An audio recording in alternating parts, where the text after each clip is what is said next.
నేపాల్ వరదలు ఆ దేశంలో విలయం సృష్టించాయి. చనిపోయిన వారి సంఖ్య 400కు దగ్గరైంది. మృతుల సంఖ్య ఇంకా పెరుగుతూనే ఉంది. 288 మంది భారతీయులు గల్లంతయ్యారు. 21 మందిని రక్షించారు. 200 మంది భారతీయులు సురక్షితంగా బయటపడగా వారు సాయం కోసం ఎదురుచూస్తున్నారు. అయితే నేపాల్కు మరో ఫ్లాష్ ఫ్లడ్ ముప్పుందని చైనా ప్రకటించింది. నేపాల్ వరదల్లో మృతుల సంఖ్య అంతకంతకు పెరుగుతోంది. సాయంత్రం 6 గంటల వరకు 359 మంది చనిపోయినట్లు, 1500 మందికి పైగా గల్లంతైనట్లు అధికారికంగా ప్రకటించింది నేపాల్ ప్రభుత్వం. నేపాల్ చైనా సరిహద్దుల్లో రెస్క్యూ ఆపరేషన్ కొనసాగుతోంది. చిత్వాల్లో 108 మృతదేహాలు లభ్యమయ్యాయి.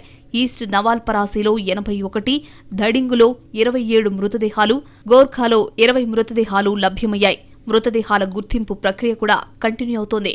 గల్లంతైన వారిలో 800 మందికి పైగా విదేశీయులున్నట్లు తెలుస్తోంది.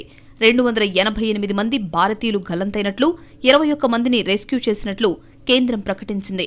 గల్లంతైన భారతీయుల్లో 73 మంది త్రిశూలి పవర్ ప్రాజెక్టు కోసం పనిచేస్తున్నట్లు విదేశాంగ శాఖ ప్రకటించింది. గల్లంతైన వారిలో కొందరు తెలుగువారు కూడా ఉన్నారు. ఏపీకి చెందిన 8 మంది జాడలేదని సమాచారం. వారి వివరాలను నేపాల్లోని భారత రాయబార కేంద్రానికి పంపారు. 200 మంది భారతీయులు సురక్షితంగా ఉన్నారు. వారిని తరలించాల్సింది. వారిలో 95 మంది టిబెట్లోని చిన్న గ్రామమైన డార్చెన్లో ఉన్నారు. నేపాల్ వరదల్లో వేలాది మంది నిరాశ్రయులయ్యారు. డజన్ల కొద్దీ వంతెనలు ధ్వంసమయ్యాయి. దాదాపు 40 కిలోమీటర్ల మేర రహదారులు దెబ్బతిన్నాయి. దీంతో సహాయక చర్యలకు ఇబ్బందిగా మారింది. నేపాల్కు భారత్ అండగా నిలిచింది. 48 టన్నుల సామాగ్రిని పంపించింది. మందులు, టెంపరరీ షెల్టర్లు, ఆహారం, నీళ్లు పంపింది భారత్.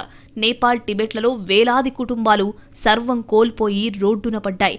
అయితే నేపాల్ చైనా బార్డర్లకు మరో ముప్పు పొంచుంది. ఆ విషయంలో నేపాల్కు వార్నింగ్ ఇచ్చింది చైనా.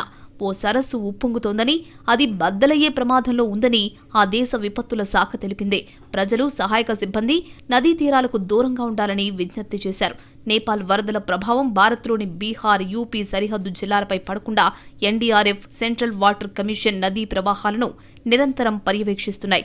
కాఠ్మండు భారత రాయబార కార్యాలయం నేపాల్ ప్రభుత్వంతో కలిసి గల్లంతైన భారతీయులను గుర్తించేందుకు కృషి చేస్తోంది.